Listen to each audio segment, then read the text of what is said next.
it seems. All right, so we're supposed to identify functions.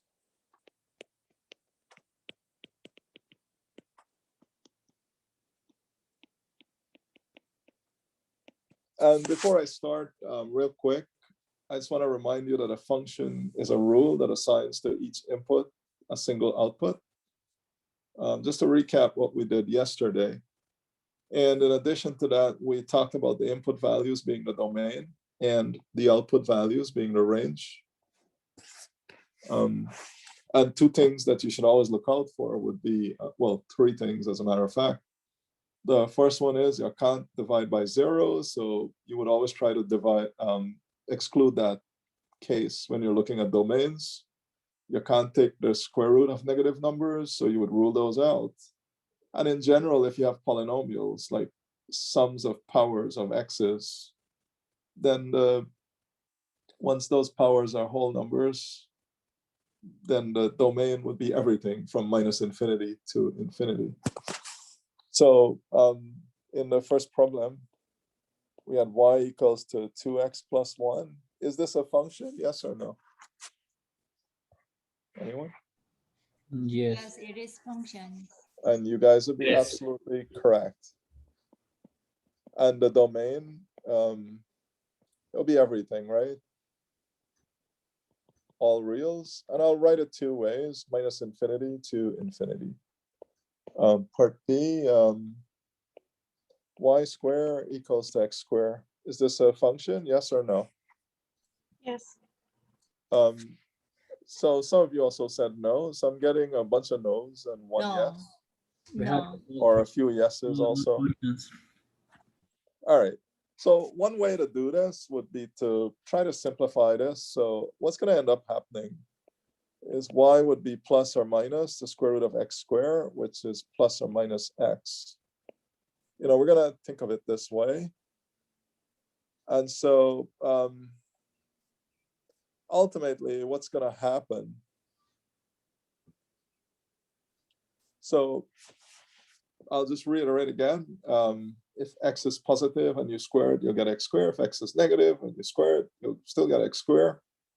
And you know, we're looking at a square root here. So y equals x is this graph. And y equals minus x is this graph. So this one is y equals x. And this is y equals minus x. And here's where you'll see the problem. If I use the vertical line test, how many places does it cross to, right? And that would basically give us the fact that it's not a function because it crosses two places. So no, not a function.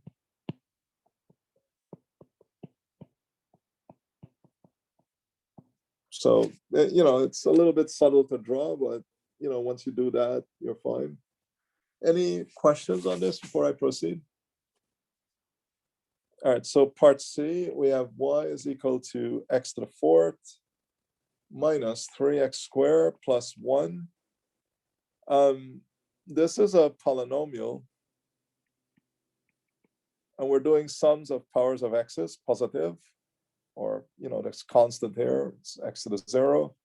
So is this a function, yes or no? And I totally agree with you guys. You're absolutely correct. This is a function, and the domain would be everything, minus infinity to infinity. So that's a good job. So that would take care of this for all intents and purposes. I would say this one would be a little bit harder to, pardon me, to plot. This particular graph would be a little bit more difficult to plot, but not terribly impossible to do that. All right, so I'm still missing a bunch of people, but I'll call that the attendance out in a few moments again. So any questions on this before I go to the next page? And, you know, let me know if you're done copying so I can move to the next page. Feel free to interrupt in a good way, I don't mind. Professor, can you go over B again? Like just to redo what you did again? Sorry. Sure. So basically, if you have an expression like this, y squared equals to x squared, an easy way to think of this is to write it as y squared minus x squared equals 0. So are we good at this step? Just that step, nothing else. Feel free to give me a heads up, even if you want to put it in the chat. Oh, yeah, yeah. Oh, okay, cool. Yeah, just checking. Sorry. All right. Can we factor this y squared minus x squared? It's supposed to be a difference of squares. How do you factor that? Anyone? So if you have a difference of squares, how do you factor it? And I'm going to use the other page. So I have y squared equals x squared. I subtracted x squared from both sides, and I end up with this.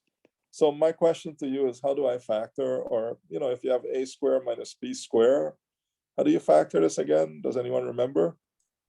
A plus b and a minus b. And that is excellent. All right. So if I follow that, this would be y minus x and y plus x equals to 0. And if I solve this, because I'm solving for y, I'll write y minus x is 0 and y plus x is equal to 0. And if we add x to both sides, we'll end up with y equals x. This is one part. And if I subtract x from both sides, I will end up with y equals to minus x. So the observation is the following. Y squared equals to x squared is equivalent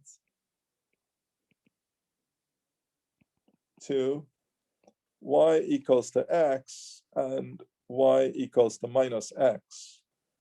So now, if you look at this, this is a straight line. This is the line y equals x.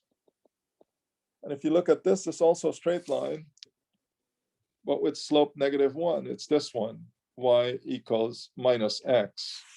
So for whatever it's worth, this graph of this expression, y squared equals x squared, really forms this x or this cross, the line y equals x and y equals minus x. The two of them give you the curve. So this is what the curve is. And now, if you look at this picture, the question is this a function? And the answer is no. And the reason for that would be if I pick any vertical line, for any value greater than 0 or less than, it crosses 2 points, right? Okay, thank you so much. So is it clear now? Are we good? Yeah, for sure. All right, cool, no problem. So I kind of moved over from the previous page. Let me go back. I think a few people just got in. So if you just got in, basically I'm going through the homework problems. If you sent it to me, it's fine. Some of you did, but I will tell you when I want you to hand them in. It's first couple of days. I wouldn't collect the problems. I'll just have you do them, but I am going to put up stuff in Blackboard, like a place there, and I'll tell you when I need your homework to be submitted. But it's important that you do these problems because similar stuff would be on your test or similar material. And if you can do these problems and go through what we've been doing, you should be perfectly fine. Try your best to understand what I'm doing in class. I will post the lectures, but it's kind of a long class, so I don't honestly expect you to go look at the whole class again. I mean, if you're confused about something, sure, you should look at it. Or you can ask me, that would be perfectly fine. I also posted the tutoring schedule. So if you need extra help, you can also go to tutoring. It starts next week. And of course, I'm always around before class. Just shoot me an email and I'll come in and help you. Or, when the class is over, feel free to ask me questions. Or if that doesn't work, you let me know when it's good and I'll try to meet you at a mutually convenient time. I teach during the day until 2 o'clock, my other class. So, from 11:30 to 2, I wouldn't be around, available. All right, so I am gonna go to the next problem that I gave.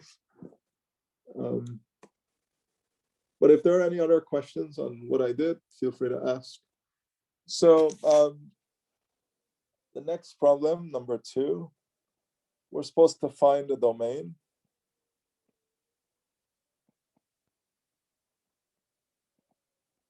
of the following functions. And the first one I'll work with is f of x equals the square root of x. So to be honest, giving you this problem was just asking you to recall that when you're thinking of square roots, the values of x are only valid if x is positive. So in this case, this is a function, yes. It is a function. I mean, but more precisely, I was only asking you for the domain, but let's do the whole thing. And the domain would be x greater than or equal to 0. So if you're gonna write this, the number line goes like this, and this is 0. If you put a little arrow in there, this is really what I'm looking at. So one way to write the domain would be like that. Another way is to draw it by a graph. And the third way, which is the most popular way, is to write it as 0, infinity. Today, I'm going to talk a little bit more about this notation. I haven't talked a whole lot about it, but I want to make sure that we're all on the same page when it comes to this notation. So I will make the following claim just to sort of guide you on this. One of the reasons I have to put this square bracket right here, let me highlight it right here, is because this has an equal sign. Let me write that back. It got erased. Let me erase this at the bottom. Yeah, so let me reiterate this. Because of this equal sign here, that's why I have to put this. If this was just greater than 0, then it would have been open, so to speak. So the domain is what you see here, which is that. Do you have any questions on this? All right, part B. Suppose we have f of x is equal to radical 9 minus x squared. This is not an easy problem, and I did a similar one in class, so this will be one of those problems that we'll work on, and we'll figure out what's happening. So if you have a radical, the idea is we want to find the values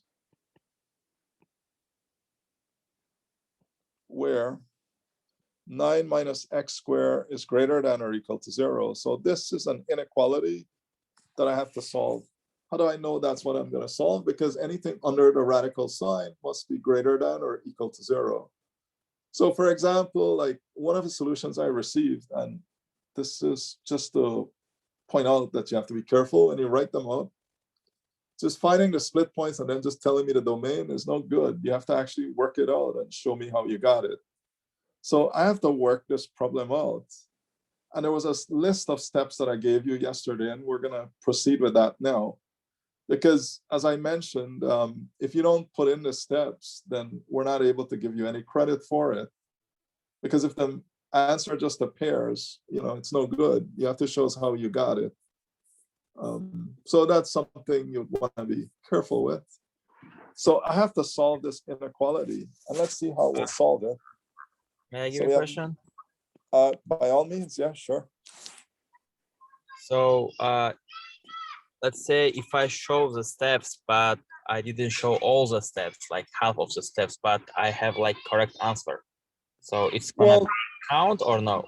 No, it will count, but what I'm saying, it's like, suppose you have this and you just tell me the answer without doing anything. Or let's say you just find the split points and then you give me the answer. That would be not enough. Out of a 10-point problem, we'll probably give you 1. No, generally, like if I explain to half step, so not all. Yeah, yeah. If you show us how you got it, that's fine. You don't have to put everything down that I write. I'm okay with that, but you have to convince us when we're grading. When I say us, it's going to be me grading your exams. But the idea is you have to convince me that, you understand what you're doing and you know that you didn't just copy the answer from somewhere. Because there are apps, you could just punch this in an app and it would solve it right away, but it doesn't show the steps that I do. And so just giving us the answer alone is meaningless unless there is support. That's what I meant. But I mean, if you leave out something that I put in, but 90% of it is there, I'll give you all the points once I'm convinced that you know what you're doing, right? All right, so the first step would be to find the split points. So we have 9 minus x squared equals to 0. And there are a couple of ways to do this. I can factor this and solve, or I can write this as 9 equals x squared, or x equals plus or minus the square root of 9, which is plus or minus 3. So the split points are plus or minus 3. Step 2, the way I showed you guys, would be to draw the number line. And you have minus 3 here, you have 3, and you have infinity. So this is interval 1, interval 2, interval 3. And the function I'm looking at is 9 minus x squared. So I have to test each one of these intervals. So in interval 1, let x equals, may I ask, give me a value for x, please. -4. All right, that is quite good. And so f of -4 is 9 minus -4 squared, 9 minus 16, which is -7, which is less than 0. So it's, I'll write with a different color. This is negative. And in interval 2, what would be a nice value to use in interval 2? I wrote 3. Did you say 3 or -3? Which one? I said 3. Yeah, and so one of the rules that you have to follow, don't ever use the split points. So 3 is a split point, it's not allowed, right? So you can use -2, or one of you also pointed out that I can use 0, and that would be the best value, or 2 of you actually, and that was good. So you can use x equals 0, it's somewhere in here, or you can use -2, or you can use 1, or one of those things. But the one thing that you want to avoid ever using would be the split points itself. So, you might want to make a note to yourself. Don't test the split points. And that should be clear, because if I plug the split points in, I'm going to get 0. So it doesn't tell me whether the sign is positive or negative. So f of 0 is 9 minus 0 squared, which is 9, which is greater than 0. So this is clearly positive. And in the last interval,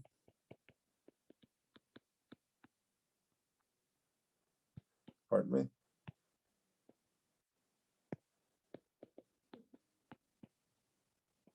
So in interval 3, if you let x equals, I like 4, 4 is a good choice.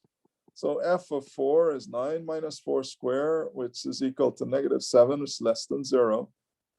And so this is negative. So what is the answer? What should I choose as the answer? Anyone? It will be interval 2. And, on the assignment or test, if I give you one of these things, we know this is the one we're going to choose, but you have to actually give me the answer, which is -3, 3. And you're absolutely right, Lewis. So Lewis went ahead of me, and he's no, you're 100% right. So my next question was, but you kind of beat me to it, which is kind of cool. So my next question was going to be, do I close it or open? And Funny thing. Lewis is 100% right. We have to close it because of this. But the guy is so quick, and that's kind of awesome, I think. Sorry, I was just excited. No. Because this is, I actually wanted to go over this one, and I just realized that when I was doing for interval 1, My Uh-huh. math was wrong, so I got the wrong answer. So that's why I wanted to go over this specific problem. All right, Sorry. cool. Yeah, no, that was good. By the time I asked the question, I was like, wow, this guy is fast. All right, so it's -3 and 3, and I have to close it because of this equal sign. Had I only given you greater than 0, which is not the case here because under the square root, it's the whole thing. So this is the answer right here, or you can write it as -3 is less than or equal to x, is less than or equal to 3. Either one of these. I mean, we usually prefer you write it this way. In fact, on the final exam, which is made by our department, they will specify in the question that you give it in this form. They call it interval notation. And I'm going to spend some time today talking more about that because we didn't do a whole lot on that, but I wanted you to become familiar with what we're looking at for now. So that's what that is. If you have any questions on this, please ask. If not, I'll go to the next problem. Go ahead, Shumi. What is your question? My question is, when you know the answer, when you do the graph, not the graph, like we draw the position 1, 2, 3, then we know the answer is going to be -3 and for the 3. So what is the point to do the interval 1, 2, 3? So I understand how we did it, but I don't understand what is the point to do it. And how did you understand how to find the answer? And also we know the answer is going to be number 2 when you did the. So we want to know what this means is that this expression has to be positive or 0, right? Greater than or equal to 0 means it's positive, right? Do you agree with that? Yeah. Well, so what I've done here, when you guys picked a number, any number in here, so we picked 0 because it's the easiest number to use, but any number in this interval will make this positive. If you pick 1, for example, 9 minus 1 square is positive. If you pick 2, 9 minus 4 is positive. If you pick 2.1, 9 minus 2.1 square is positive. If you pick minus 2.99, 9 minus 2.99, negative 2.99 square is positive, and so on. So the question boils down to, when is this thing positive or 0? And it occurs when you pick any number in this interval. So there's no one answer. All the numbers that you can find in this interval from -3 to 3 would do the trick. Okay. So that's really what it is. Is it clearer now? Thank you. All right. Sure, no worries. So we shall do more.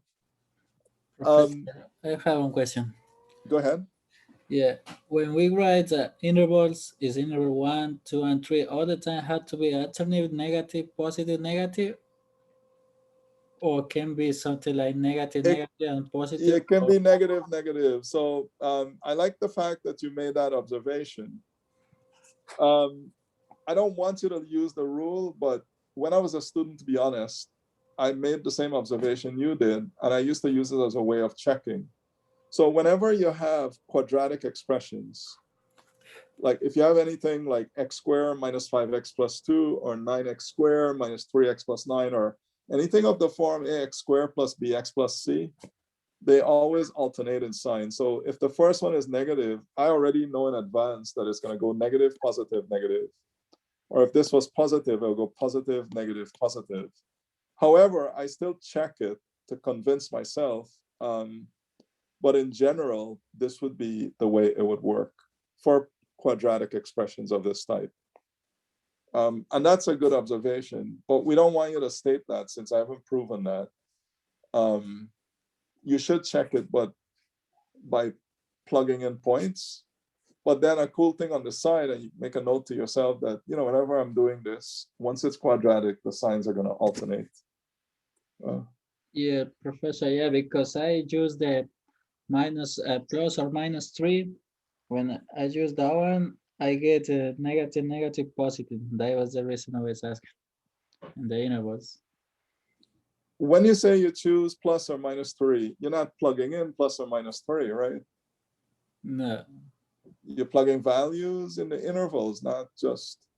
Yeah, I make the square of the x on the 9 and x plus 3, x minus 3. Then I wrote something like the same, but when I made the test, I get a negative, and positive. That was the reason I was asking.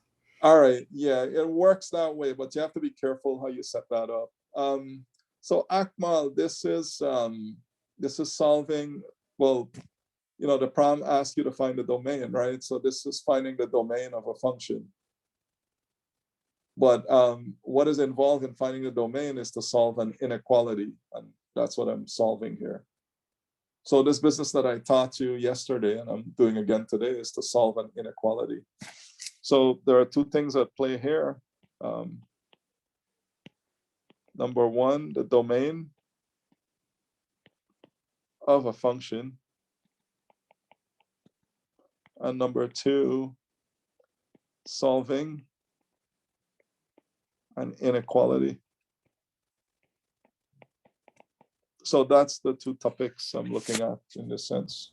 Professor, really quickly, what's the symbol next to the -3? That circle. I just put a star. Let me take that out. Okay. Right. Sorry about that.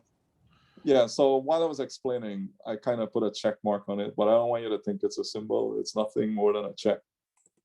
So I'm going to remove that to avoid any confusion.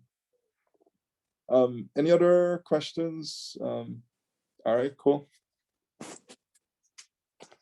So this will take care of that. We have some more to do. I think it's part D. May I go to the next page, or are we good? No, good, thank you. All right, no worries, you're welcome. So part D is, and feel free if you miss something, I'm willing to go back to the previous page. It's not a big deal.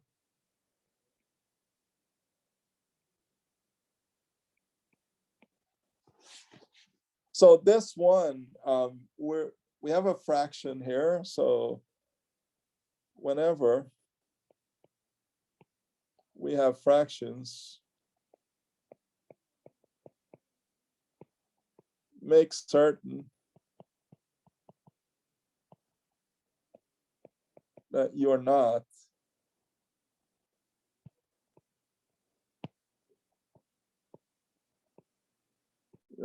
dividing by 0.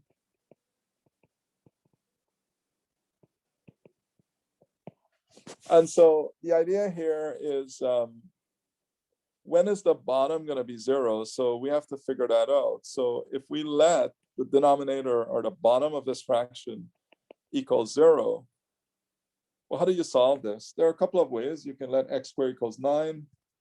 So this would imply x squared equals 9 and x equals plus or minus the square root of 9, which is plus or minus 3. And by the way, what I'm doing here is what we teach you in 1275 or 1275 Co. So one would expect you to notice, but if you don't, that's not a big deal. Just tell me that, hey, professor, I have no idea what you're doing or something, and I'll remind you. Don't stay confused, because you know it will kind of add up to the other things that confuse you, and then you know it can mess you up on how you do in the course. So I'm totally cool with you asking me questions, like, you know, if there's something that you don't remember, there is no shame in asking about it. There might be other students that don't remember either. So basically, if x is positive 3, this fraction would have a 0 at the bottom. If x is negative 3, it will also have a 0 at the bottom, because 3 squared minus 9 is 0, or negative 3 all squared minus 9 is also 0. So what is the domain? The domain is everything, all reals except x equals plus or minus 3. Now, if you want to write this in a fancy way, like with the interval notation, you know, we have negative 3 here and we have 3 here. And the domain is everything except this and except that. So what am I thinking of as the domain? I'll do it in red. The domain is all of this, but there's a hole here. It can't include that. The domain is all of this. There's a hole there. You can't include that. So what exactly is this? Well, it's minus infinity to negative 3. They're open. Or this means or you can sometimes think of it as a union. -3 to 3, or from 3 to infinity.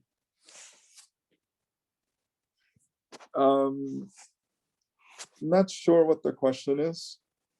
What happens to the other 9? Which other 9 are you talking about? I would have, oh, you mean at the top? Oh, I see. It doesn't do anything.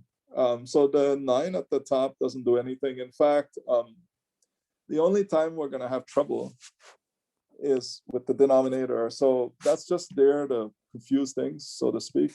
So if I had written, for example, 299,876, it wouldn't make a difference. The solution would still be the same, right?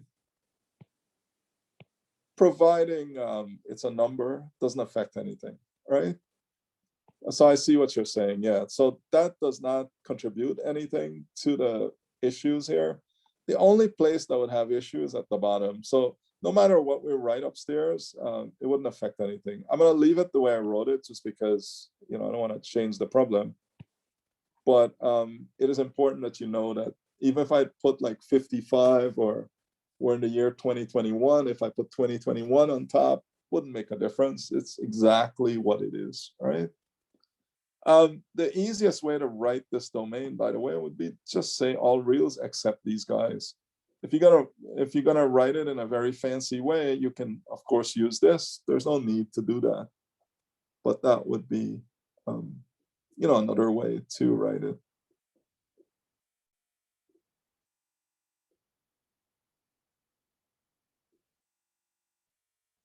So may I go to the next page? Yes. All right, cool. And I'll repeat again, if for some reason you missed something, just let me know, I'll go back. So the last problem, and I think this one was the hardest, you have to be very careful with this. So we have f of x is equal to radical x over x minus 1. So let's focus. We have a fraction.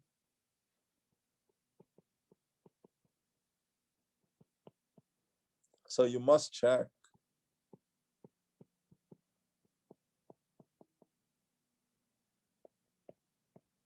that we cannot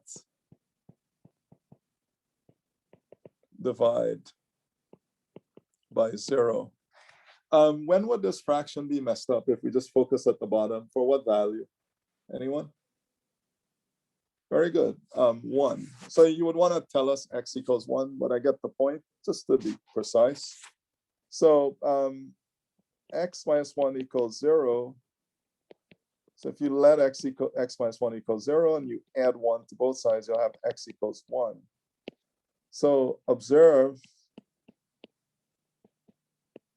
that x equals to 1 is not in the domain.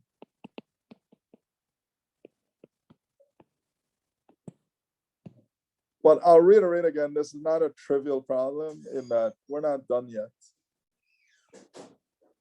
Basically, this problem tests both issues. So at the bottom, what do we have? We have that x cannot be 1. At the top, what does it tell you? So for square root of x, what do we know about the square root of x? That would be negative number. Excellent. So x has to be greater than or equal to 0. And in fact, that was one of the problems that we did, at the start. So the first, in number 2, when we did part A, we give you radical x, and we ask you, what the domain is. So I have 2 things going for me. So the domain is the following. X greater than or equal to 0, but x is not equal to 1. So I have to combine both of them. So what do I have from the top? That x is greater than or equal to 0. What does the bottom tell me? That x is not equal to 1. So how do I do this? Well, if you think about it, it's minus infinity to infinity. This is 0 and this is 1. So x greater than or equal to 0 would be all of these, pardon me. It'll be all of these values here, but it excludes 1. And it goes all the way here. Now, the easiest way to write it is like that, or equivalently, you can say that the domain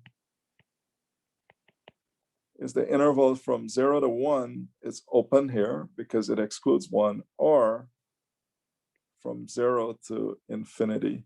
So this would be the fancier way to write this. You don't have to, but I'm fairly certain some of you will. So officially, the domain of this would be from 0 to 1 or from 0 to infinity. The easiest way to do it is to just write it this way. So the top tells us this is what's happening. So the radical x tells us x is greater than or equal to 0. But the x not equal to 1 tells me that I can't divide by 0. So both of these things have to be happening. So x has to be non-negative, but at the same time, it's not allowed to be 1 or else we have problems. So think about it this way. So I gave you an example that one way to, or an example of what we can relate to in some sense. If you have a cable, if you subscribe to a cable company or something and you have a cable box, and let's say you don't subscribe to channel 1. So when you hit 1 in the remote, they won't show you anything, nothing is happening. Well, it's the same deal here. So we have a function, and if I punch in 1 in there, nothing is going to come out of it because I'm dividing by 0. So in a sense, when that cable box doesn't work, it's like you're actually dividing by 0. So it's not going to let it happen. And if you want to work around that, then you would have to change the function. How do you change the function? Well, there are a couple of ways. One way would be to, subscribe to a different package or something, or get a new cable company, whatever it is that works for you. And different people give you different options. Right? Go ahead, Shumi. So you put the x is greater than 0, greater than equal 0. So how you get the 0 is because of you get x equal to 1. So the first comment, do you agree with this, that x is greater than or equal to 0 because it's a radical x? Yes. And the reason I have to exclude the 1 is because if you plug in 1 in here, it would be 1 over 0, which is undefined. You can't have division by 0, and you can't have square root of negative numbers. So both things occurred here. So in the instance when this is 1, you can't accept that because it doesn't make sense. You can't divide by 0. So I have to put both things in. I can't just say greater than or equal to 0 because, obviously 1 is bigger than 0. However, when you plug it in there, it wouldn't make sense. It's undefined. And if you think about it, those are the two things I've been stressing. If you have a function, how do you know what the domain is? Well, you have to think. Am I dividing by 0? Well, in this case, you would if x is 1, so you have to avoid that. The other thing you have to think about is, am I taking the square root of negative numbers? And I would do that if x is less than 0, right? So that's how you combine those two. Thank you. Sure, no problem. Any other questions or comments?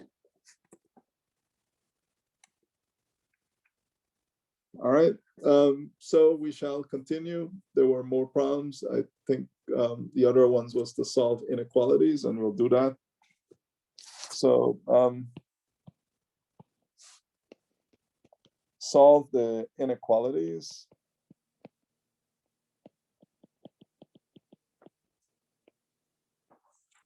And I'll just call this number 3, part A. So the first question is x squared minus 9x minus 10 less than or equal to 0. So the first thing I would do is the split points. So you let x squared minus 9x minus 10 equals to 0. And I'm going to factor this, x minus 10, x plus 1 equals 0, which implies x is equal to 10 and x is equal to minus 1. These are the split points. So I presume many of you would have done this last night. Let me know if we have questions. If we're good so far, I'll continue. So the next step is to set this up on a number line. There's negative infinity, there's -1, there's 10, and there's infinity. I just want to make this point. We don't care where you put the -1 and 10. When you draw your sketch, make sure the -1 comes before 10, because -1 is smaller. That's all. And the function I'm looking at is f of x equals x squared minus, I'm going to write it in the factored form because it's easier for me to check this way, x plus 1. So I got myself a few intervals. There's interval 1 here, interval 2, and interval 3. So for interval 1, we'll test x equals, what would you test x to be? Anyone? -2. That's a good choice. And so what you'll find is that -2 minus 10 times -2 plus 1 is greater than 0. So this is positive.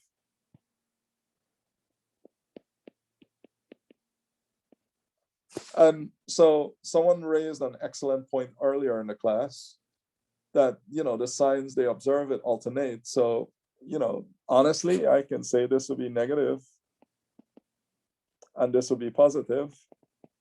So you can basically say that, but let's check it anyways. So when you have quadratic expressions like powers 2, x squared in this format, ax squared plus bx plus c, this is what's going to always happen. They're going to alternate. So if you started with negative, it'll be negative, positive, negative. What would you use to test for interval 2? Anyone? 0 looks good to me. So it's 0 minus 10, 0 plus 1, it's less than 0. And it's negative as we predicted. And interval 3, what would you test with? Yep, that works for me. So we'll use x equals to 11. And so we'll have 11 minus 10, 11 plus 1, which is greater than 0. So as you can see, we're good to go. We know what the split points are. This was step 1. We have our intervals, and I can say what the answer is now. So because I'm looking at less than or equal to 0, I want to know when it's negative, and it's going to be in here. And more importantly, because I have an equal sign, it will be -1, 2, 1. So that's the answer.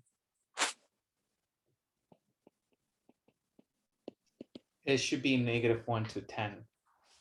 And you're absolutely correct. Thank you. So it ought to be, as was correctly pointed out, it has to be this whole interval. So it's -1 to 10.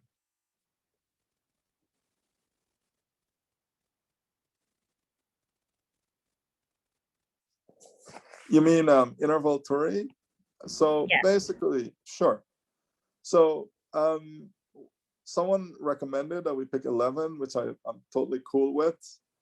And so we have to plug in 11 in here. So it'll be 11 minus 10 times 11 plus 1. And let me just get that. So 11 minus 10 is 1 times 11 plus 1 is 12, which is positive 12, which is greater than 0. All right. Are we good? Yeah, I'm just, why did we flip the sign is what I wanted to know. That's all. When you say flip the sign, I'm not sure. You mean like, why did I start with positive, then negative, then positive? No. So like the symbol, so like the greater than symbol.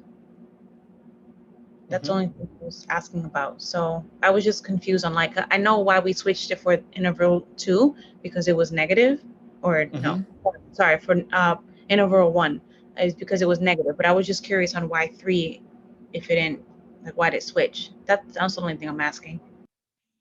Right. So I have to go with what the expression gives me. Like when I plug in here, when I plug in 11 minus 10 is plus 1, right? And 11 plus 1 is 12. So 1 times 12 is positive. That's why I'm saying it's positive. When I plug in x equals 0 in here, it's 0 minus 10. So let me use a different color here. So this will be -10 times 1, which is -10, and that's less than 0. Oh, When I okay. do, right? So this is -12 times -1, which is negative times negative is +12, which is greater than 0. So the only reason I can do this is because the expression forces the issue. Like if it pops out a positive value, then I'll say it's greater than 0. If it pops out a negative value, I'll say it's less than 0, right? All right, so hopefully that's clear. Yeah, thank you. Please Cool. show one more example, please, if you can. Well, I was gonna do more. I think I gave more problems, so I wanted to do all of them.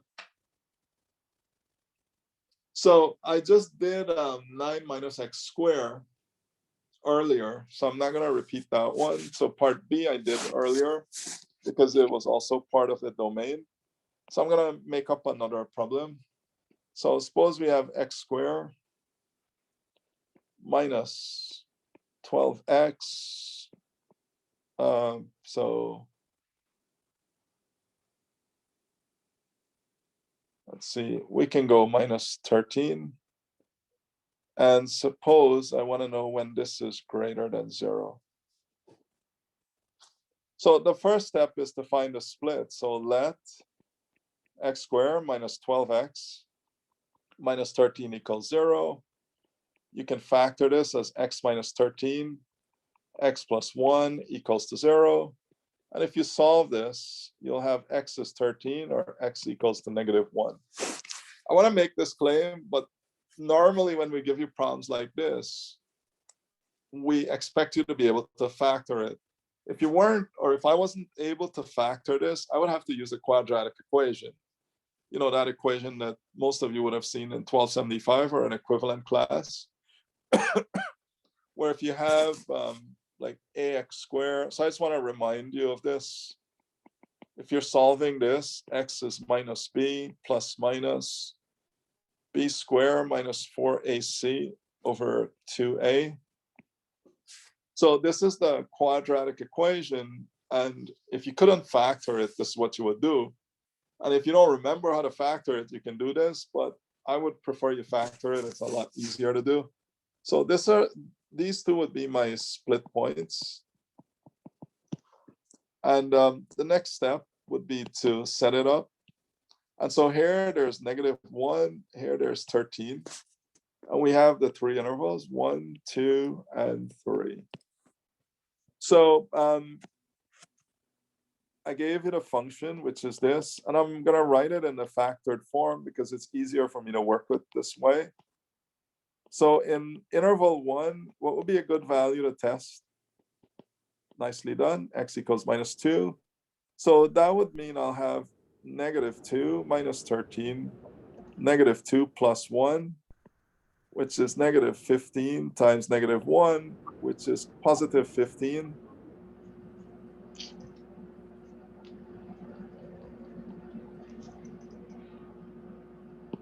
So I'm gonna normally mute you guys because I'm getting feedback, but it's totally cool if you unmute yourself to ask question. I don't mind.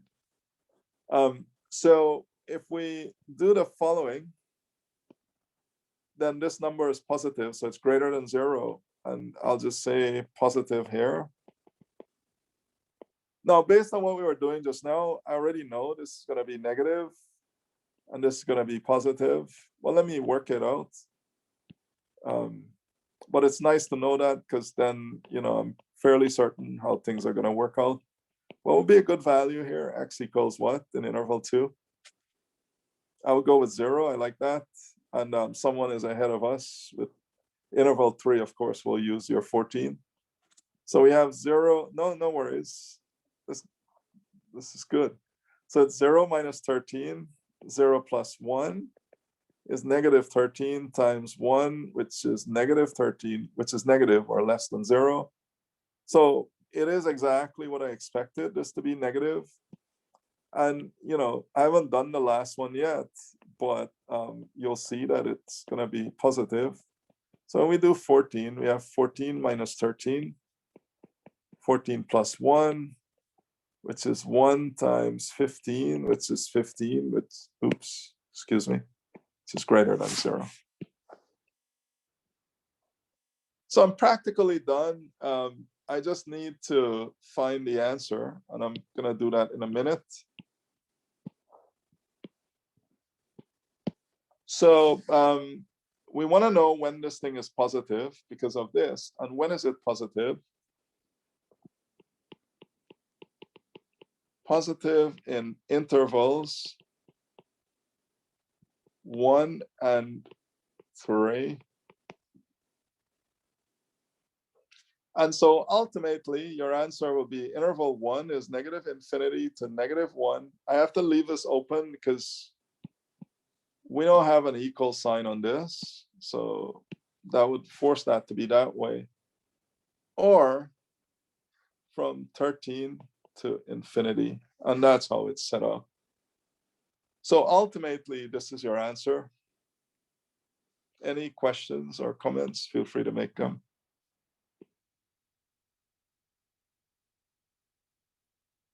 So this is how one would set these things up and, you know, work through them. I did give you one more problem, which I'll do in a minute. So I'm calling this part B, but the part B was 9 minus x squared. And I tossed that in there because it came up with the domain of the function, the square root of 9 minus x squared. So I'd done it already. I didn't want to do it again. So I gave you a new problem. And there's one more I want to work on. So I'm going to go to the next page, but if for some reason you didn't get to copy whatever I was doing, just let me know. So the next problem is 5x squared minus 5 less than 0. This kind of looks a little bit weird, but not an issue basically. So we would let 5x squared minus 5 equals to 0, and I have to solve this. The easiest way to solve this is to add 5 to both sides. So we have 5x squared is equal to 5. Then divide both sides by 5, and you have x squared is 1, or x equals plus or minus the square root of 1, which is plus or minus 1. So once I know what my split points are, it's pretty much straightforward. This is -1, and this is 1. So I have interval 1 here, interval 2 here, interval 3 here. I'll use different color now. So f of x is 5x squared minus 1. So in interval 1, what would you let x equals to, anyone? -2 works for me. So we have 5 times -2 squared, good job, which is 5 times 4 minus 1, which is 20 minus 1, which is 19, and that's positive. So this is positive.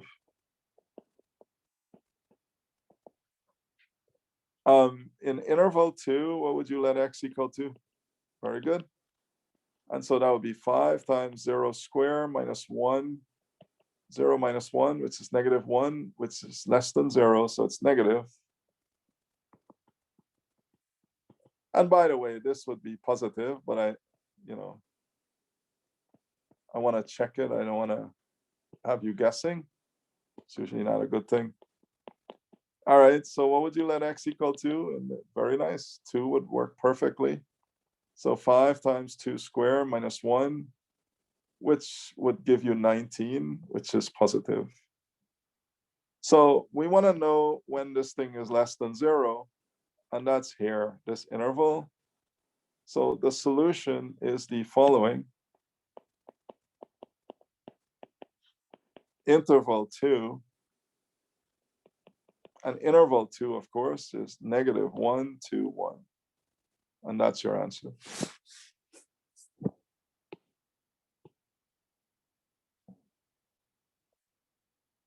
So how are we doing? We're good on this? How did you get the final answer? So I don't see the final answers. You agree that this is the interval, right? Interval 2? Yes. Because this is negative in here. Well, so what is this interval 2? It goes from -1 to 1. So I just wrote it here from -1 to 1. 0. Are you able to see this or no? Oh yeah, I see. Oh, okay. I'm not sure. So you are seeing my whole screen, right? Because I wrote at the bottom, but I'm hoping that it's clear because it should be. Yeah, and the reason for that is because this is my, choice of interval. because this being negative is when this is less than 0. Any other questions? Professor, can you go back to the last slide for a little? Certainly. This one, right? Yes. Okay, no worries. Fox, I have a question over there.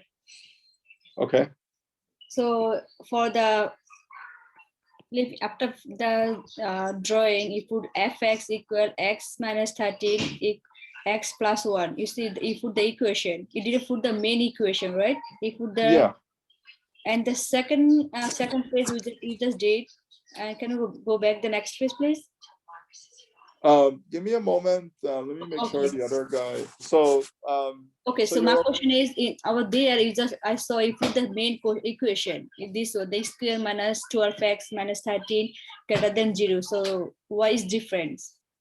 there is no difference. You could, instead of this, you could have used, for example, x squared minus 12x minus 13, and that would work too. Oh, okay, okay. They're the same, right? Oh, okay.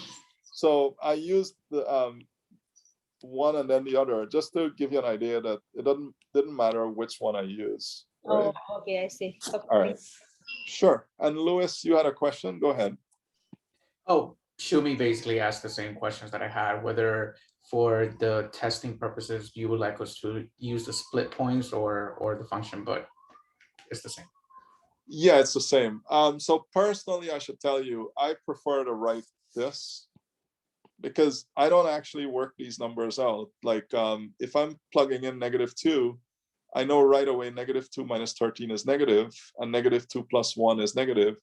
So in my head, I'm thinking negative times negative is positive. So I know it's positive because I don't really care about the value, to be honest. I just need to know the sign. Is it positive or negative? But when I use this form, it's harder to do right away. I mean, it's not harder, but more work. It takes longer, right? It's easier with the split points. Yeah, so I like to put it that way, but it's a matter of preference. And, I'll give you enough time to do it. So you don't have to rush when you're doing an exam, for example. Just take your time and do what you have to do. Right. All right. Any other questions? Because I want to erase these slides because I'm close to capacity on Zoom. Zoom allows me 12 slides at a time. And then I have to wipe the whole lot and start over. So since I'm up to 9, I'll just erase them. Any question? Yeah, sure. All right, so the last slide I think is this one. I can wait, no rush. So while you guys are copying, so anyways, so we're gonna study this function. This is very, very important. And what I'll do is the following. So suppose I put 2 in the middle here, the output is 2. So let me give you some examples. If I put -1/2, yes, TI-83 would work for sure.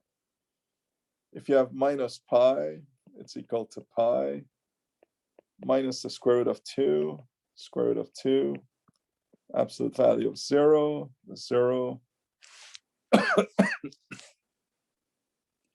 minus 1.9932, it's positive 1.9932.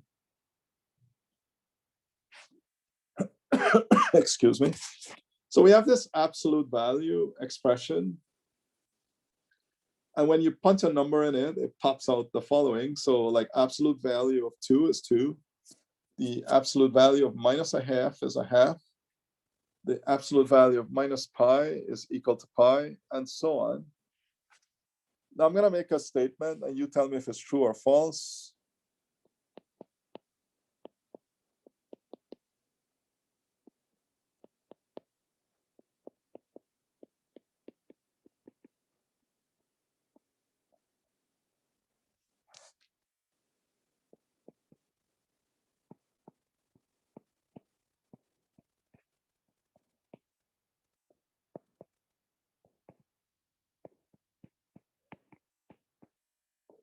And I mean, one way to think of it is look at all of these. So if I punch in -1/2, for example, I get 1/2. negative pi gives me positive pi. Negative square root of 2 is equal to radical 2. The absolute value of 0 is 0. The absolute value of minus 1.9932 is equal to 1.9932. So it seems the popular answer from you guys is true, right? Is that what you guys are saying? So I think the majority Yep. of you are claiming that it's true. Yeah. All right. Anyone disagrees with that, or? I'm guessing not. Well, I claim it's false. Sorry, guys. Can someone tell me why?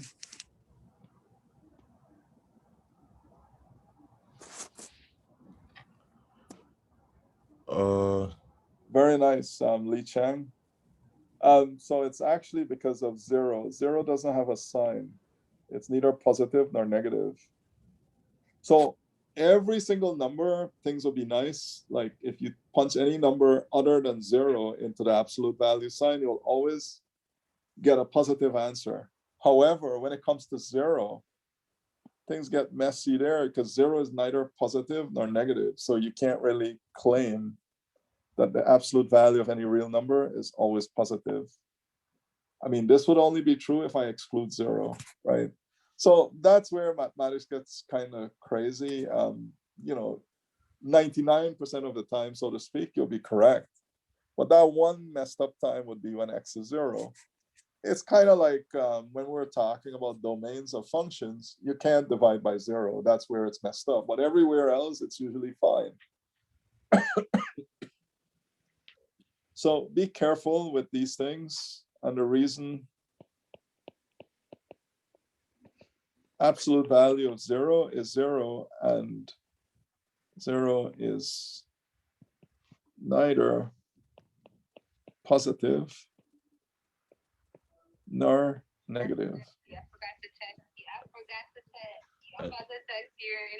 It's messed up, but look. All right. Are we good so far, guys?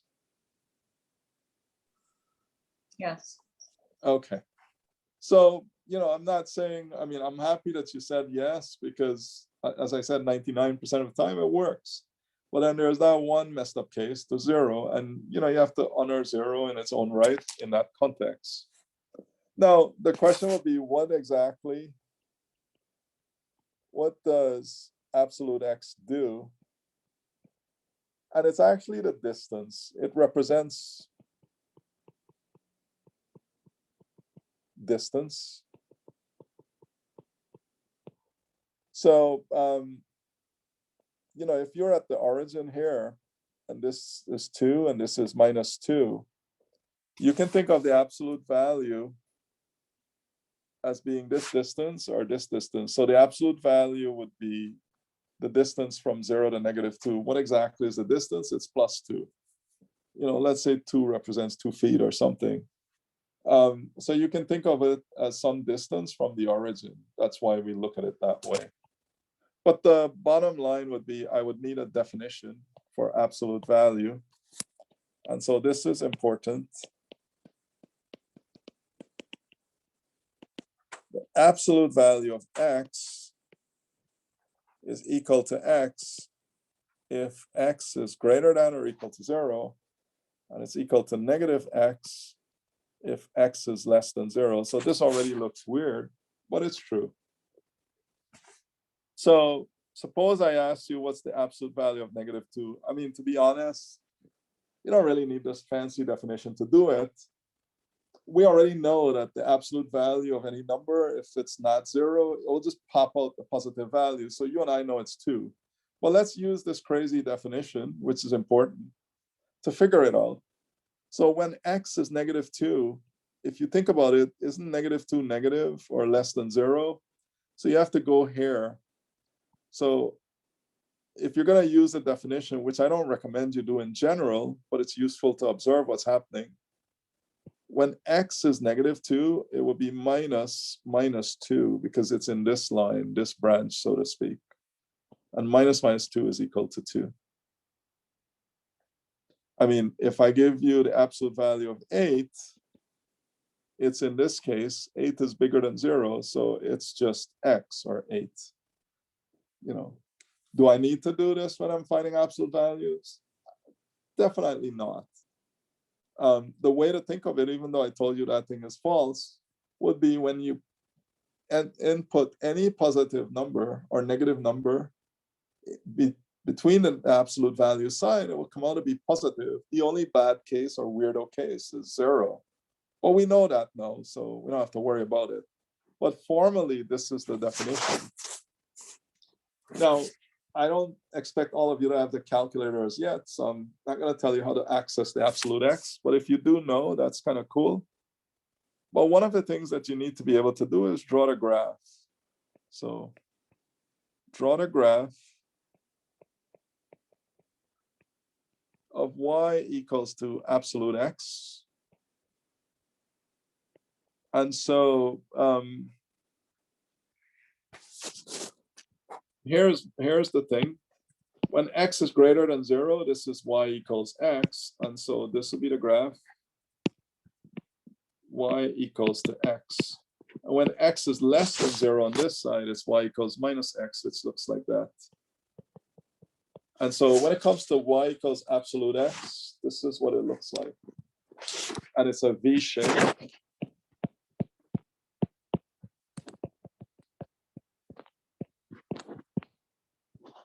And by the way, this function is one of the most popular functions in this course. So you should know it well. So when you hear about absolute x, you should think of a V that's sitting at the origin with its tip at the origin. And this is what it looks like. This V shaped you can see here for y equals absolute x. And later in the course, we'll talk about composition of functions and so on. And it's very important. This V-shaped business, you know, is super important. And we'll run into this a whole lot again in the course. It's a very popular thing. And so it's one of the things we're studying. And if you read the text that I asked you to get, which is free, my colleagues wrote the book, ultimately, you'll see this. This is in the first section. So all I've done is indicated to you that there is this interesting function that's called the absolute value of x. And if you plot the graph, it looks like a V, which I just showed you. And more importantly, it always pops out a positive number if you input a positive or negative number. However, when it comes to 0, we can't call it. It's neither positive nor negative. So if you exclude 0, then the absolute value of x will always be positive. All right, so here are some equations to solve, and they're not the type that we're normally used to. So suppose I ask you to solve for x. And number 1, suppose I give you absolute value of x is equal to 5. Well, before you proceed, let's think about what this means. It means like whatever you input in there, it should pop out 5. So what would be an obvious answer for x? Anyone? It would be 5, and that is excellent. Can you give me another value that would also work? So you guys are absolutely correct. Very nice, -5. So if I take the absolute value of -5, it's going to pop out 5. If I take the absolute value of +5, it will pop out 5. And by the way, those are the only solutions. So that's kind of cool. Example 2, if I give you absolute x equals 0, what would you say x equals? Anyone? Just 0, zilch, nada, nothing. Can't get anything else because the thing is 0 doesn't have a sign, so I don't have to worry about 2 answers. There's just one of them. But when it comes to +5, you know, absolute x equals to +5, then, you know, things are different. All right, number 3. Suppose I give you absolute x equals to -2. What would x equals? Anyone? A nice job on the previous problem. 2. Well, if I punch 2 in there, right, the absolute value of 2 is 2. So I want an answer to come out as -2. So All right. So in other words, there aren't any numbers, no solution, right? Because you got to think now, what did I say about absolute x again? That the only time it would not have a positive or negative sign is when you use 0. But in general, the absolute value of a number must always be positive if it's not equal to 0. So this is impossible.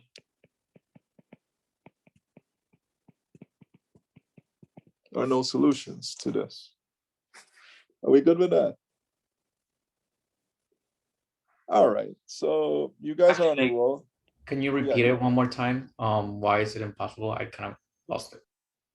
Well, if you think of an absolute value of x, recall that other than 0, if you take the absolute value of any number, is it always going to be positive? That's the definition, except for 0. So if that's how it is, like when you slap a number between the absolute signs, it always comes out positive or 0. So if someone say absolute of some number is negative, that's not possible because the only thing this number can do is pop out a 0 or a positive number. Got it. Not number. The only thing this function can do is pop out a positive value. All right. Got it. Understood. Thank you.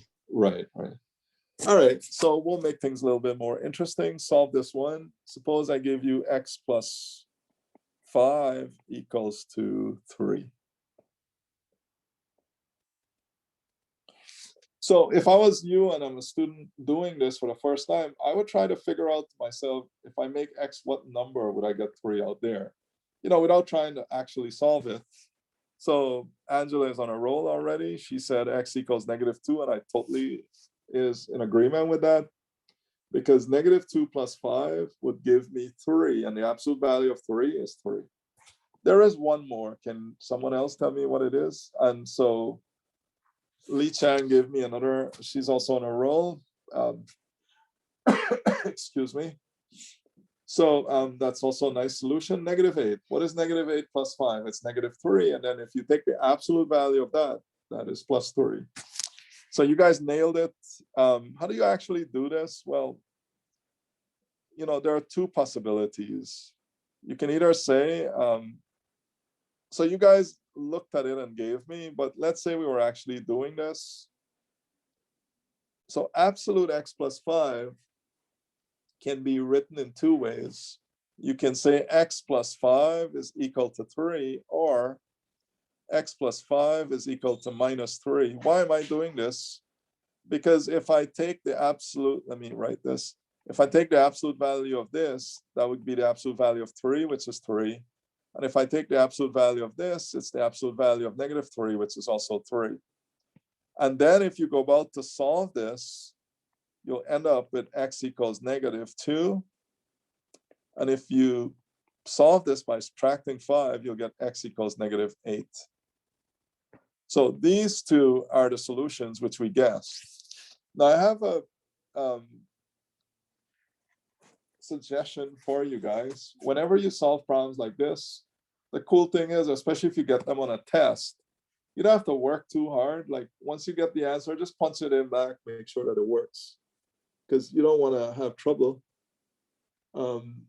So always make certain that what you've done is correct, that it actually works. All right, I want to go to another page. Let me know if that's okay. All right, and of course, if there's something that you missed, let me know. So I'm going to ask you to solve for x. And number 1, suppose I give you 3x minus 4 equals to 5. So do that. Number 2, suppose we have 2 minus 5x equals to 1. So solve these. And it's important that you know how to solve these things. These are problems that always come on your exams or in your finals. I've seen them very often.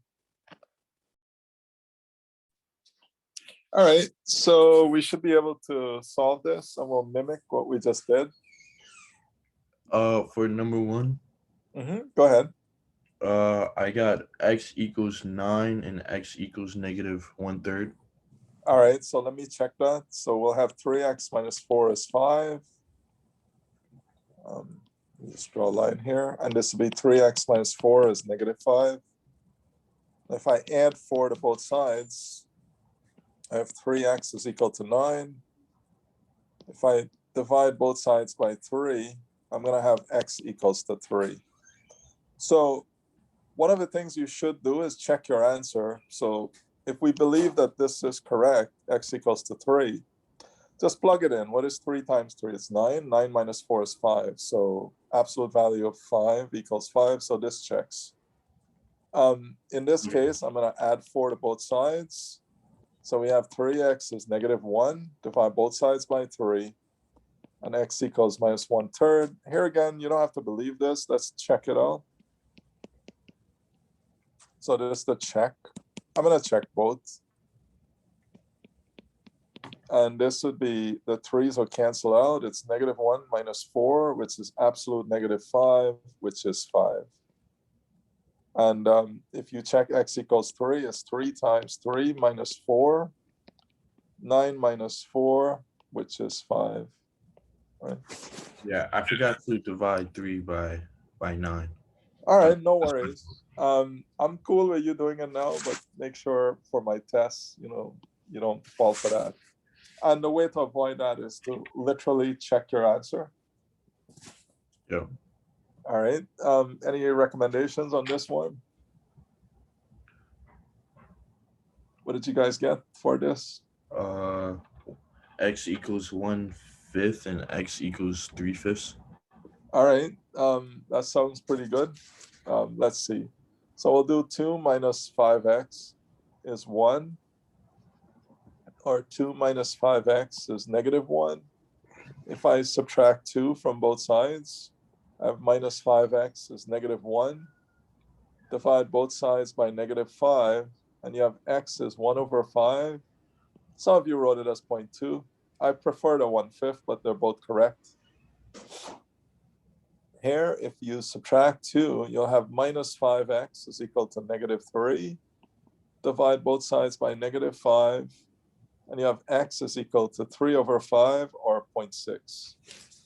So it's always good, as I mentioned, to check your answer. So when x is 1 over 5, you have 2 minus 5 times 1 over 5. Absolute 2, these two cancel out, minus 1, which is equal to 1. So that one works. When x is 3 over 5, you have 2 minus 5 times 3 over 5. These guys cancel out, which is 2 minus 3, which is absolute negative 1, which is 1. So that checks also. So we know that both of our answers are correct. Go ahead. What was your question? Professor, what I did was a little bit different. So you see how you have 2 minus 5x equals 1, and then 2 minus 5x equals negative 1? Mm-hmm. What if you go about it by saying 2 minus 5x equals 1 and negative 2 plus 5x equals 1? That would work too. Okay. Do you prefer that? Actually, no, and I'll demonstrate why in a minute. Okay. So suppose I give you this problem. So solve for x. And, suppose we have 5x minus 1 equals to minus 2. So see if you guys can solve that. I'll give you a few moments. And, if you do it a little bit differently than me, you're going to run into trouble.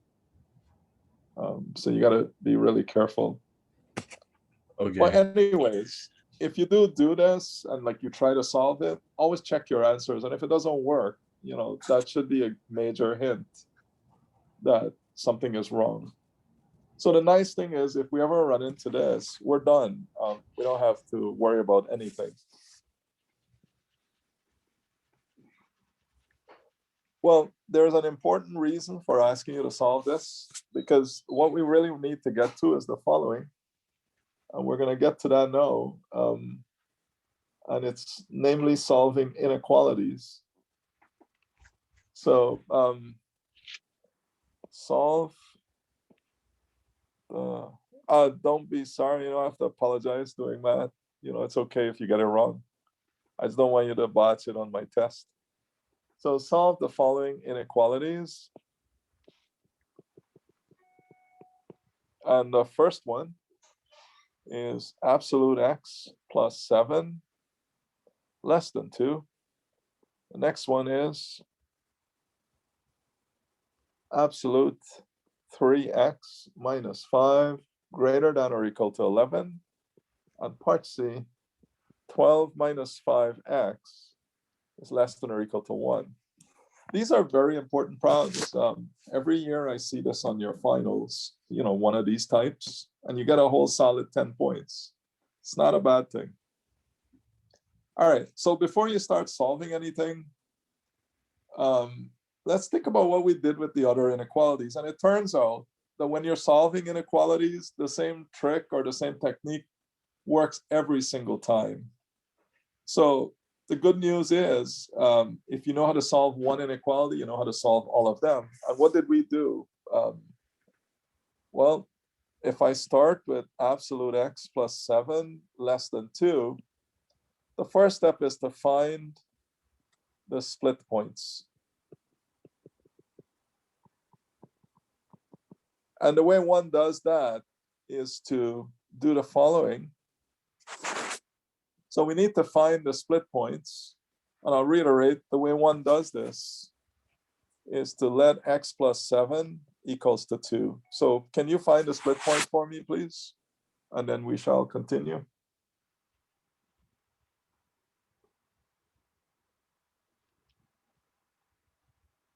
So you're saying 1 is -5. I totally agree with you.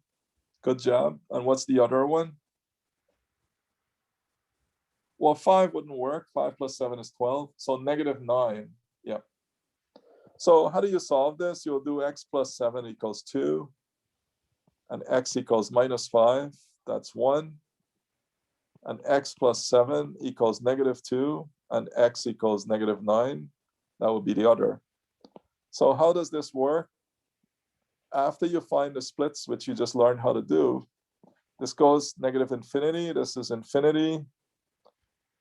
And so we need to put -5 here. This is -9. This is interval 1. This is interval 2.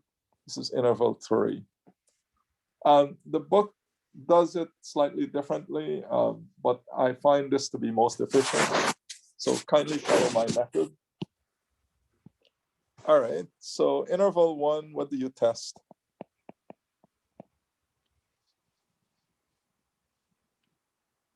X equals -10. Okay, I like that.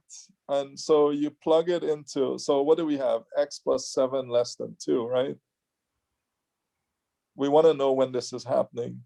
So if we do -10 plus 7, that's equal to -3, which is equal to 3. Is 3 less than 2? No, that's false, right? So this interval is out. I don't need that one.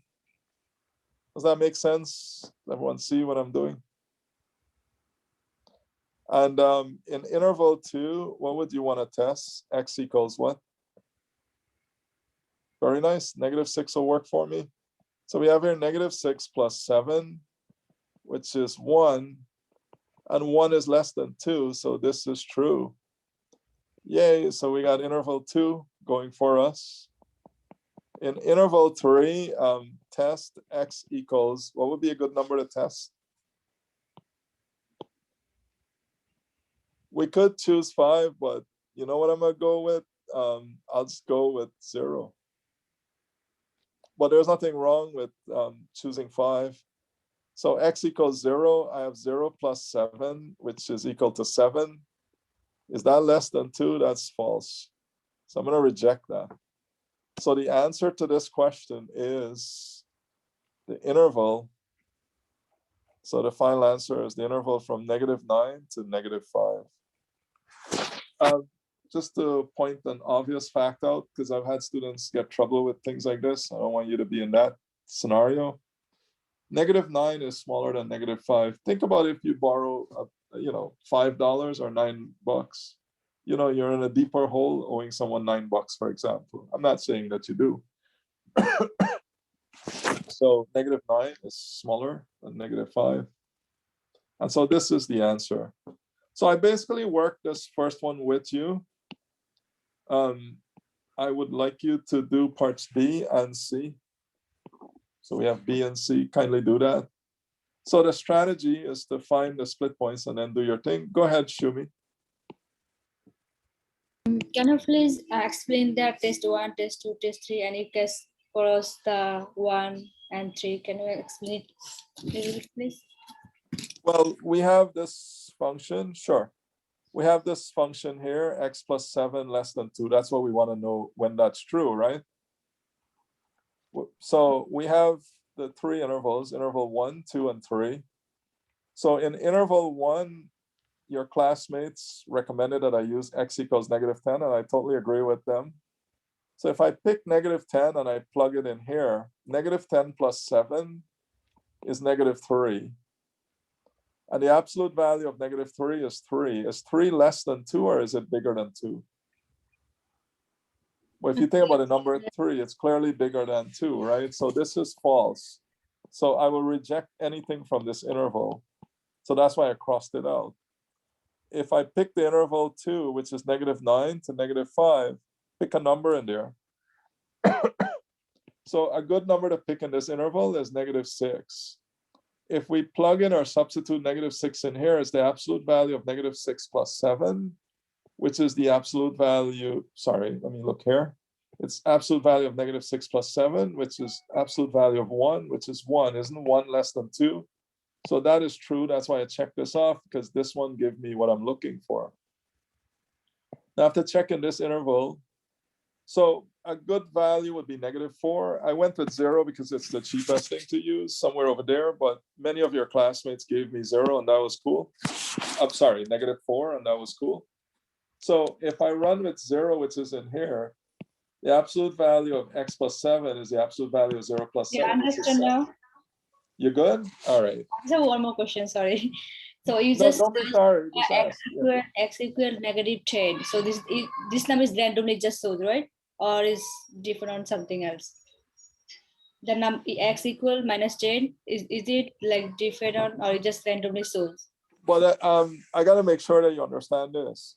You give me a number in this interval that I'm pointing to here. I'm going to highlight it in red. Can you choose a number in this interval for me, please? Maybe 11? Negative What 11. is -11? But isn't -10 also in that interval? Yes. Yeah. So, like people chose -10, but -11 would also work. In fact, you pick any number in that interval, it will give you something false. Oh yeah, I understand that, because I was wondering it has to be maybe -8, but it's not going to be work. It has to be after -9 number, right? Well, yeah, you have to keep track of where you're at. So in interval 2, -8 would be in there, right? Do you agree with that? Mm-hmm. So if I had used -8, it will be, I'm using this. -8 plus 1 is -1. The absolute value of -1 is 1, and 1 is less than 2. So this works. So it doesn't matter which number you use in here, but once you use a number in there, any number, it should always give you the true thing. The only messed up ones will be 1 and 3, right? Yeah. I mean, here you could have used -4, but I decided to use 0 just because it's cheaper and I want you guys to get into the habit of doing that. So kindly, so I will wait. I would like you guys to do these two problems, B and C.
Just to double check, Nicholas, did you come in late? Did I miss you in the attendance?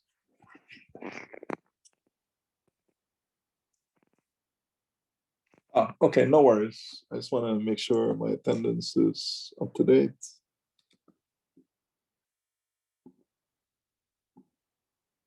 No, that's fine. I'm glad you're here. That's better. I just don't want to miss anyone, so I usually keep on top of that.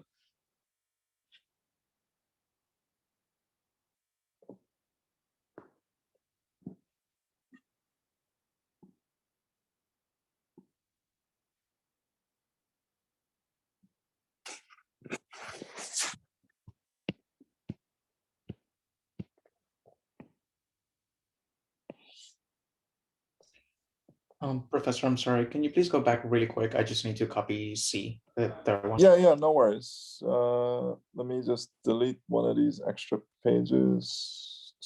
There you go. And I'm gonna do them on the next page.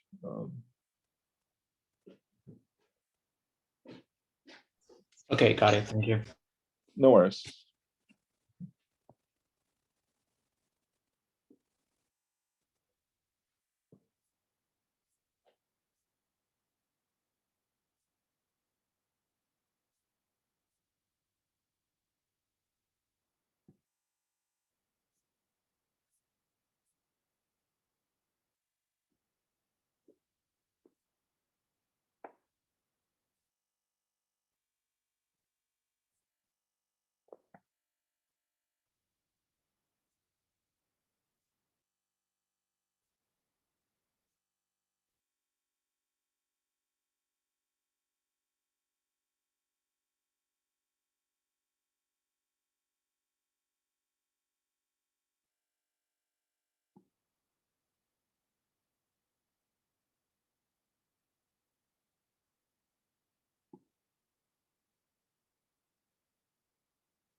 It's let's see, absolute 12x, 12 minus 5x less than or equal to 1.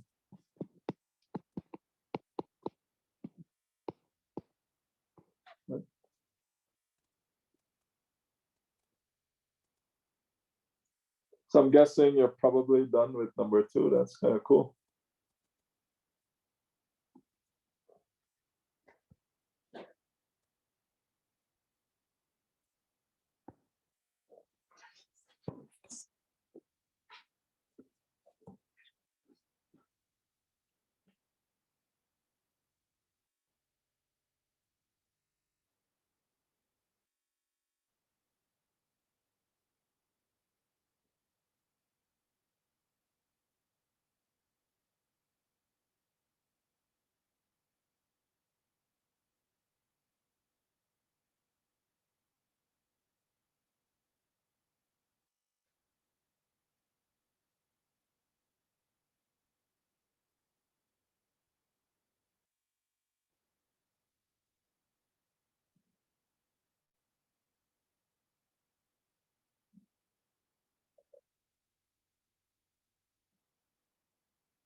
So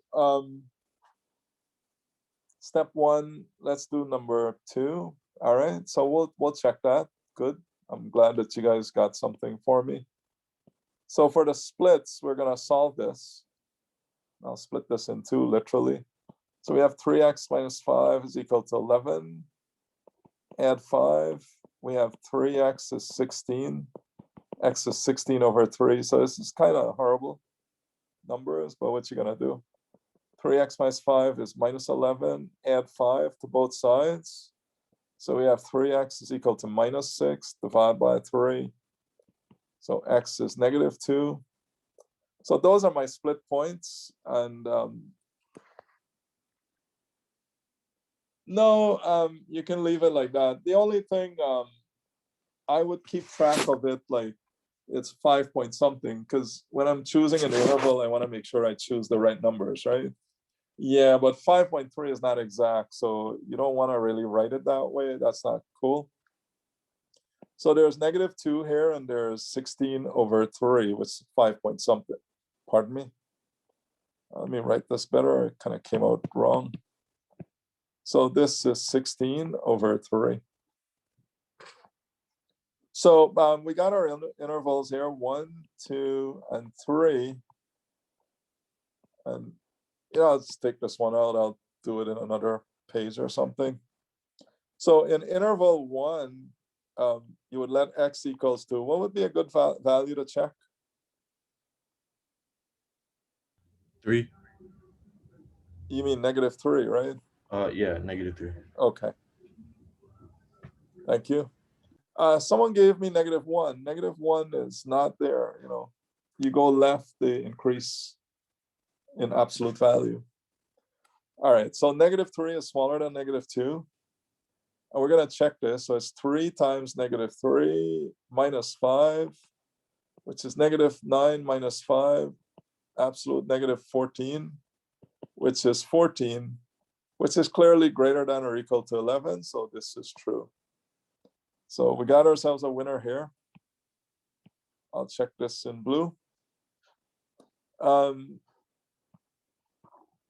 If you so in interval 2, if you let x equals, what would you let x equal to be safe? 0.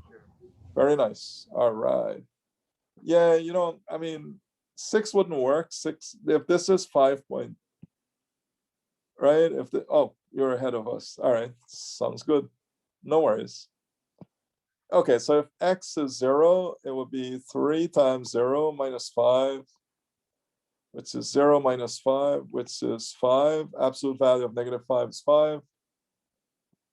This is false, clearly. So I am going to reject this one. This is no good. Number 3.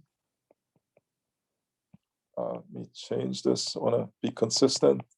So here we'll let x equal 6 as recommended.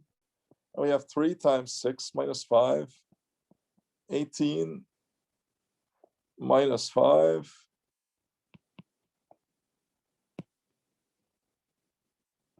So this is 18 minus 5, which is 13, which is clearly greater than or equal to 11. So we got ourselves a winner there. So how does this work? Well, I still have to give you the answer. And so the answer is the following. It's interval 1, which is negative infinity to negative 2. And I'm going to include the 2. Why am I doing this? Because there's an equal sign here. Or the interval 16 over 3 to infinity. So this is your answer. So when you're using infinity, you use parentheses, but when you're using a solid value, you're using the bracket. That's a good question. So I want to clarify that. These symbols are used if you have an equal sign on it. These symbols are used if you have these guys, right? But it turns out because we don't actually know what infinity is, we always use open brackets for them, right? So the reason I'm closing those things is because of the fact that there's an equal sign here. That's why I did this. If this was just greater than, then I had to put this like that, a regular bracket, and this would have been a regular. But because of this equal sign, I have to close it. Right? Does that make sense or no? Not really, because I don't understand. What equal sign are you referring to? All right, so I'll do one better than that. Let me just write out an example. So if I ask you to do x, -2 less than or equal to x, this is less than 3. What that means is that we're at -2 and 3. This is the answer in here. So in interval form, this would be -2, 3. And the equal sign I'm referring to is this. This is less than or equals. This is less than or equals. Okay. Now let's, so bear with me for a minute. And now if let's use a different color on this. If I give you -2 less than x, which is less than or equal to 3, this one would be -2, but notice it's not the square bracket. And why am I writing it this way? It's because there is no equal sign here. This is just less than. It doesn't have less than or equal to in that. Right? Just less than. But this one that has less than or equal to, I have to honor that because the equal sign is on that, I have to close that. Right? And if I give you -2 is less than x, which is less than 3, then you would leave both of them like this. If I give you -2 is less than or equal to x, less than 3, this would be -2, 3. So when I say the equal sign, it's this guy I'm referring to. Because it's here, I have to put it here like this. I don't have on either one, don't have to use these things. It's like that. I have to use it here, I put it there. In this one, I have the equal here and the equal here, so I have to put it on that. Does that help or no? Understood. All right, cool. Let me go back to the other page. I think I moved over too quickly. Don't want to lose anyone. If there are any other questions here, feel free to ask, please. And if you guys would give me a heads up when you're done copying, that would be appreciated so we can move forward.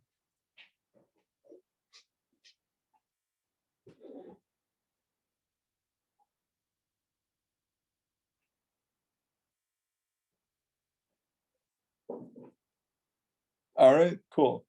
So may I move forward or? Yeah, we can go ahead. All right, cool.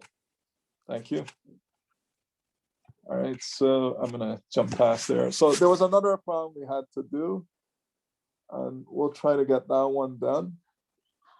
And I'm gonna call this part, it's really part C, but I'm gonna call it number 3. All right. So are you guys done with this? I can give you more time to work on it. Most of you seem to be okay with it. All right, so we don't need extra time on that. Let's do it. So for the split points, all right, cool guys. We have 12 minus 5x. We have to solve this equals to 1. So how do I do this? 12 minus 5x is equal to 1. 12 minus 5x equals to -1. So we'll subtract 12 from both sides, and we have minus 5x is minus 11. Divide both sides by -5, and you'll get 11 over 5. And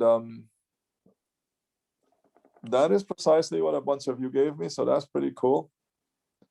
And this one, you subtract 12 from both sides, so we have minus 5x is minus 13. And x will be 13 over 5 if you divide both sides by that. Now, on the side, I would want to put down that 5 2's 10. This is 2.2. And this is 2. So 5 2's 10, 2.6, right? And the reason for that is because if I don't know where that is, I might choose the wrong points in my interval, and I don't want to do that at all. And so that's super important. So this is minus infinity. This is infinity. This is 2.2 or 11 over 5. And this is 13 over 5. To be honest, I would put like 2.2 in bracket here because I want to know what's happening. And this is 2.6. Because on our final exams, we asked you for exact values. And in this instance, the exact values are 2.2 or 2.6. But if you have a case like 2.33333, and it goes on forever, and you just give me 2.3, I would consider the answer inaccurate. So you have to be really careful with that. All right, so far you guys did good job. You got the right split points. That's usually the hardest step. So getting that is a good thing. Kind of got that out of the way. So we have to test the intervals now. So in interval 1, you can let x equals to, what would be a good number in interval 1? 2 Very nice. or 0. So some of you said 2. I'm totally cool with that, or 0. I like to choose 0 whenever it's allowed. So I'm going to plug it in or substitute into this expression. So this would be 12 minus 5 times 0, which is 12 less than or equal to 1. That is clearly false. So this is not happening, folks. In interval 2, so here it's tricky. So I'm between 2.2 and 2.6. What would you choose for x? Yeah, 2.4 would work, or 2.5, whatever. 2.3, they would all work. All right. So this would be 12 minus 5 times 2.3. Well, I kind of used 2.4, so I guess I got to go with that. And so that's 12 minus, what is 2.4 times 5?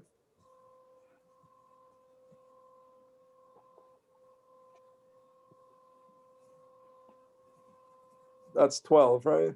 Okay. So 12 minus 12 is 0, zilch nada is 0 less than or equal to 1. This is clearly true. So yay, that works. And number 3 now, let x equals, give me a number in interval 3, anyone? What would be a good choice? Very nice, 3 would work nicely. So this is 12 minus 5 times 3. 12 minus 15. Absolute value of negative 3 is 3. Is that less than or equal to 1? That is clearly false. So they're giving us fake stuff. So what is the answer here? Can someone tell me? The answer is skewed 11 over 5. Keep going. To 3 over 15 and key. Yeah, because that's included, it's equal. You mean 13 over 15, right? Yes. All right. Is that what you're saying, what Miguel said? He wrote it perfectly in the chat. Well, okay, the other one should have the same square bracket, but I kind of got your point. Right, Miguel? Yeah. So, yeah, and I think you guys got it in terms of the parentheses or the bracket. That's really important. And that's really good. Any questions? So we shouldn't, with the decimals, just leave it as the fraction?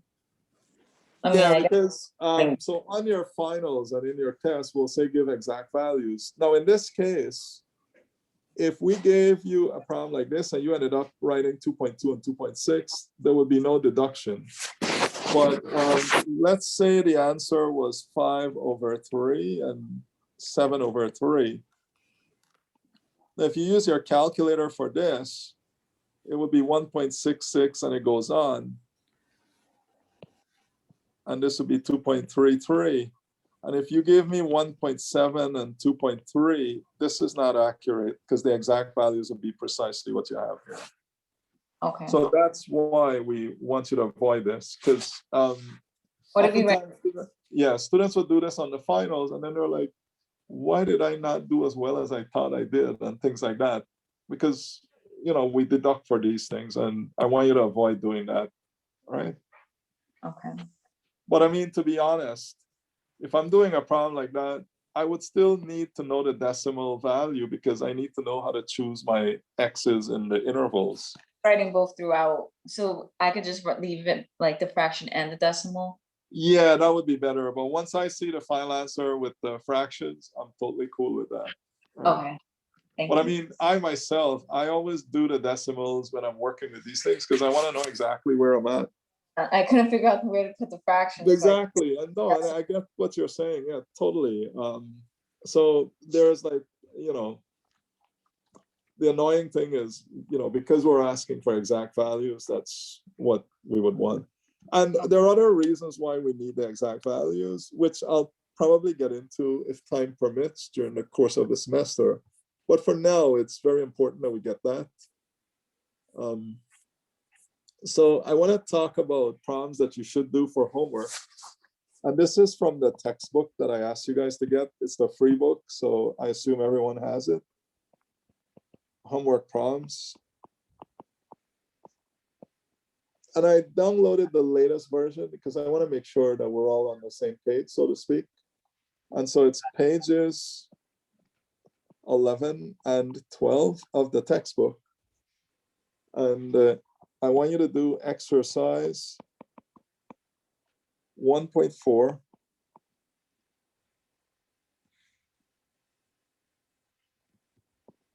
.6. I haven't done much of 1.6, but I wanted to assign it. I'm going to go over it tomorrow on 1.7. Yeah, I'm not going to collect this as yet. No, I don't want to say only tests. I am going to ask you to submit problems on Blackboard. I also do that. So for now, I just want you to work on these problems. I will work them with you, and I'll tell you when I want you to submit stuff. So there are going to be like 4 or 5 assignments that you'll have to submit in Blackboard over the course of the semester. Right? But I'm still missing students and things like that. So I have like 4 students I've never seen. And so, you know, for now, let's hope they show up at some point soon, like by tomorrow latest. Go ahead, Louis. What's up? Professor, are these homework problems, are they the same as on the syllabus? No, I've changed some of the things from the syllabus. Got it. So I would highly recommend you follow the problems I assign, right? Because the book has been updated and I don't think the syllabus always gets updated. And also with the way the topic